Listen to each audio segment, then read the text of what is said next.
Halle Berry is profoundly hurt. Her Oscar win didn't open the door for more diversity. She said it meant nothing. When Halle Berry became the first woman of color to win the Best Actress Oscar in 2002, she dedicated the award to every nameless, faceless woman of color that now has a chance because the door tonight has been opened.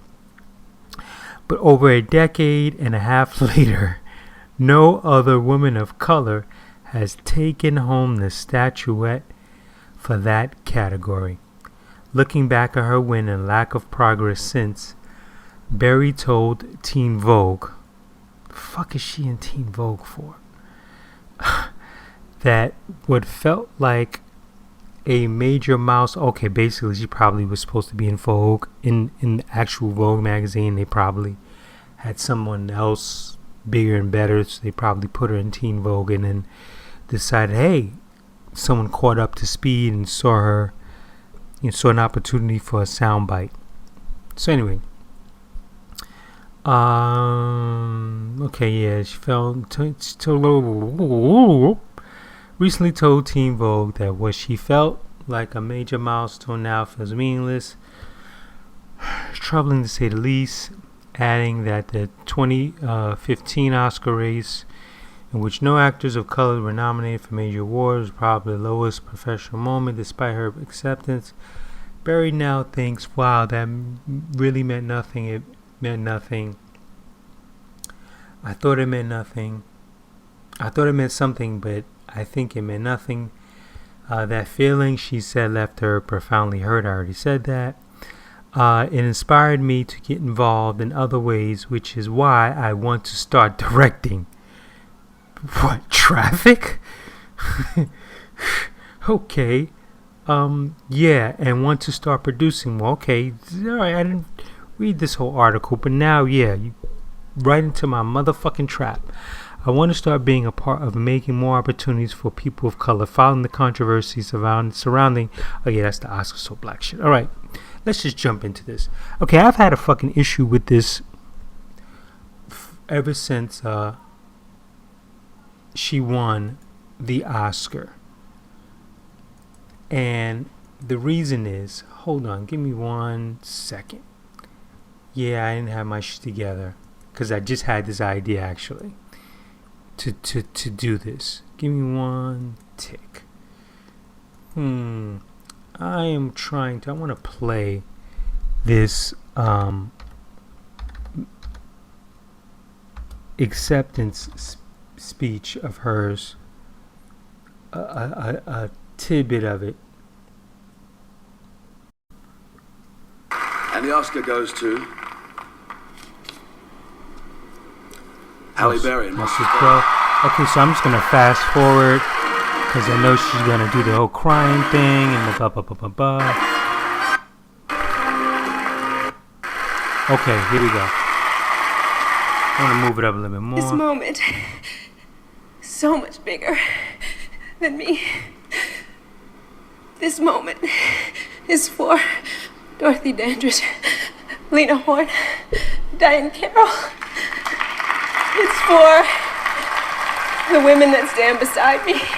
Jada Pinkett, Angela Bassett, Vivica Fox, and it's for every nameless, faceless woman of color that now has a chance because his door tonight has been opened.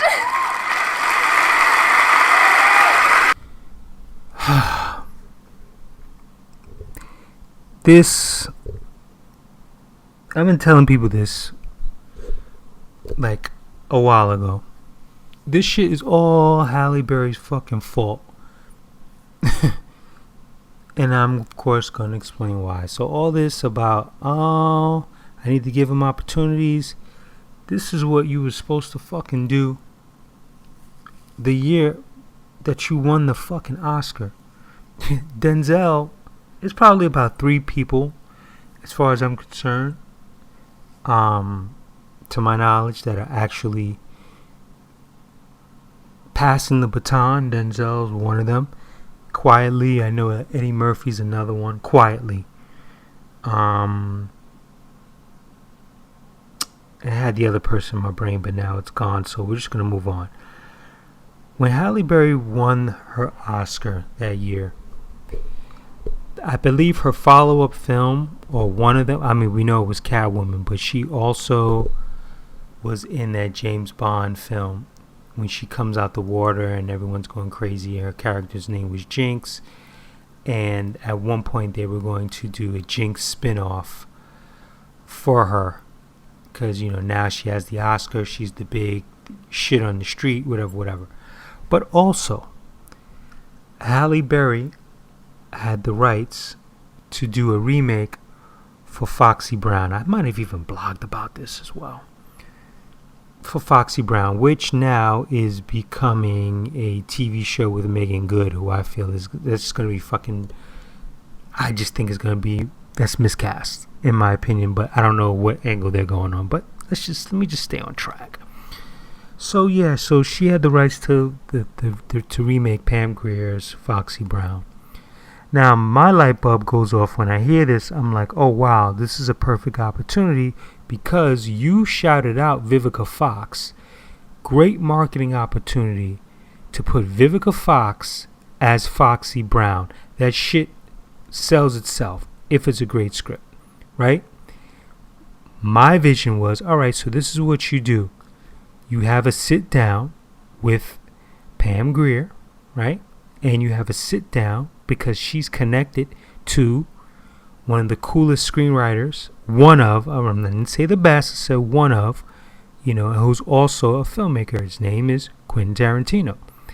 Ask Quentin Tarantino if he'd be fucking, and you bring in Pam Grier because she has a tie to Tarantino. Ask this guy if he'd be very interested in either overseeing or writing the script, and you can ghost write it if he wants to, for Foxy Brown. I have the rights, and also he's also tied in with Vivica Fox because he worked with her by then with fucking Kill Bill. So you get him to ghost write Alan Smithy or whatever, unless he just wants his name on the script, or hell, he might even decide to fucking direct it. Who knows? Because, you know, he sees that you're passionate about it, whatever. Halle Berry produces the project, which now, what was her fucking win? It was what? Did I say what? What was the fucking year? 2002.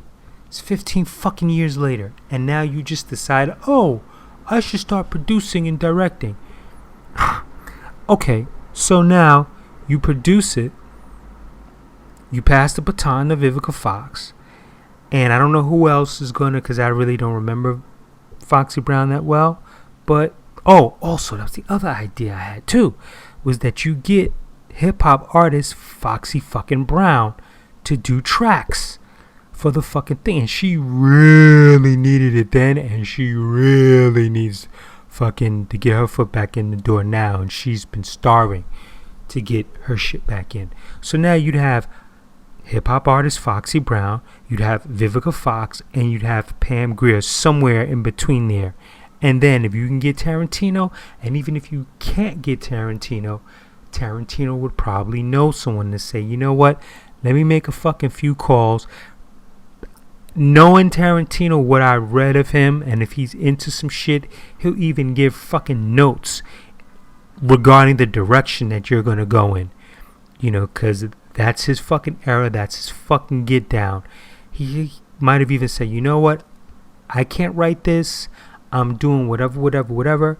But these are my notes. If you're going to do this with Viv and Pam and yada, do it exactly like this. If you're doing it this way, based on the synopsis that I'll come up with for you, if I can't write it, we're going to get you this person to come in and fucking write this script, and I'll take a look at it, and I'll, spot check it and see what's working on it, and we'll workshop this fucking project together. That right there becomes a major fucking Hollywood fucking move.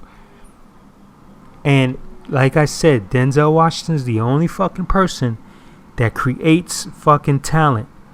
Every project that he's directed, I think just about has gotten fucking nominated, and he cracks a new star or two.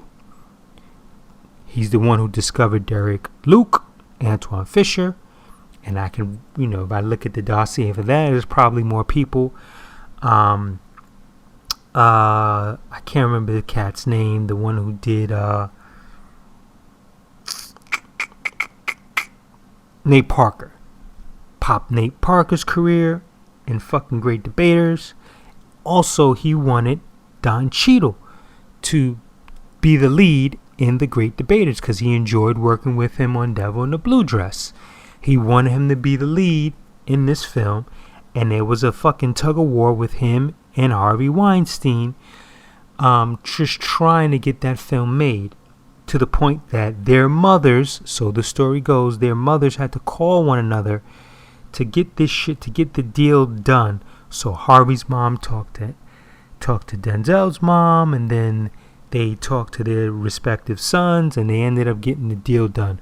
But I bring that up to say Denzel wanted Don Cheadle, and Harvey Weinstein said Don Cheadle isn't a name, he isn't a star, and based off that, I can only give you about $10 million to get this movie done. So he took money away if they were going to go with Don Cheadle. And it put Denzel in a position. He said, fuck it. No. But he said he basically was twisting his arm so that he could have Denzel as the lead, because he knew in his mind it would be more marketable. So I only bring that up to say that as far as looking out for fucking people, and Denzel wins the fucking Oscar that same night as well, and you haven't learned shit from that, and you took your opportunity to do a number of films outside of X-Men that really amounted to dust. I'm being fucking for real.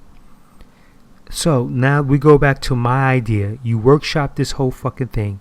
That shit would have been such a major move, especially after you shouted all those fucking names out, and you go and you hoard the shit and you do all these other fucking projects for yourself. Now, I'm upset. Now you decide you want to be fucking Harriet Tubman and lead everybody through the fucking tunnel. It's like, I get it, but, a little too fucking late, in my opinion, because that right there would have been, now she would have been a fuck. I mean, let's just say all those pieces go into place, and now that Foxy Brown remake is a fucking hit. She becomes a fucking real major player, and it was one of the things that I could not understand, right after his Oscar win, why Jamie Foxx didn't do the same fucking thing. You know what? I'm not going to jump in and look for the hottest and the best and yada yada yada. I'm going to sit back and produce some shit, because you have the quote unquote highest prize that there is to win, to keep trying to come back to win it again and win it again. And I know that she was trying to do that, Halle Berry, with that fucking movie she did with Benicio del Toro. They trying to get back. I gotta keep up with Meryl Streep. I gotta keep up. No, it's like an NBA or a football fucking star. One win, and that's all you need. You could be a fucking broadcaster because you got one fucking Super Bowl ring. You don't need 12. You don't need 5. You don't need 3. Is it cool? Of fucking course it is. But you got one. All you needed was one fucking Oscar win. You got it. And after that, you looked out for self. So as far as her fucking crying and fucking complaining, as they say, miss me with that shit. Because that's all fucking bullshit as far as I'm fucking concerned. She went after that shit. After her Oscar fucking win. Die Another Day, right? Then she did another X-Men. Then she did Gothica. Bomb. Catwoman. Bomb. Robots as a voice. Bomb. Perfect Stranger. Bomb. Then Things We Lost in the Fire. That was that shit with What's-Her-Face. Frankie and Alice. Bomb. New Year's Eve. She did fucking New Year's Eve. God Bless the Dead. Gary Marshall. Bomb. Cloud Atlas. Bomb. Movie 43. Bomb.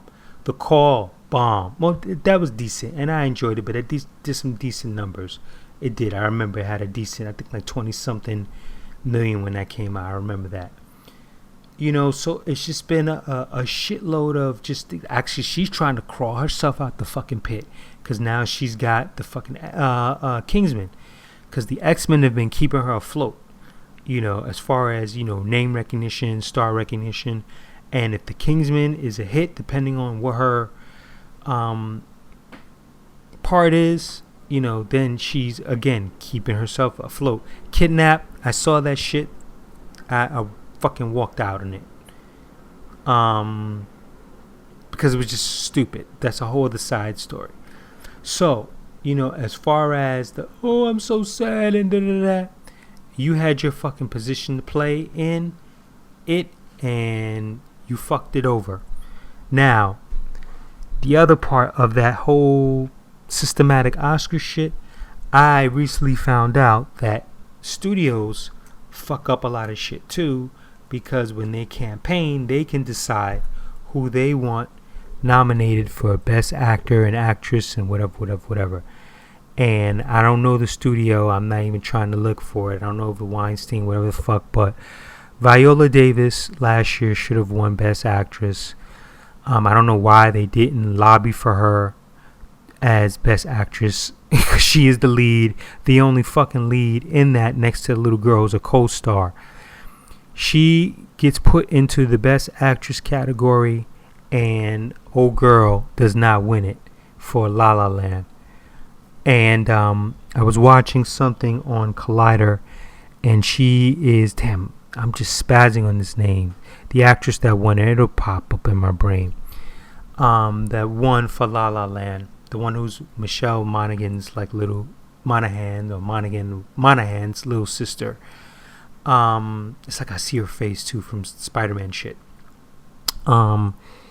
She's supposed to be playing Billie Jean King, and one of the staff, they said, you know what? When I saw this trailer, this looks like the film that she should have gotten nominated for, or that she should win the Oscar for, you know. And I concur, because it makes me think. Viola Davis, gets lobbied for Best Actress. She wins that. All the other shit, that Octavia Spencer, who had basically 5 lines, I'm bullshitting, in that movie, and she really wasn't the lead, and you overlook Taraji for at least Best Actress. Come on. This is a politics game. So I'm not even trying to, talk any further about the Oscars. My focus was on fucking Halle Berry dropping the motherfucking ball, and now having the gall fucking 15 years later to say, oh, I'm ashamed that no one's yada yada yada, and I want to start directing. I want to start producing more.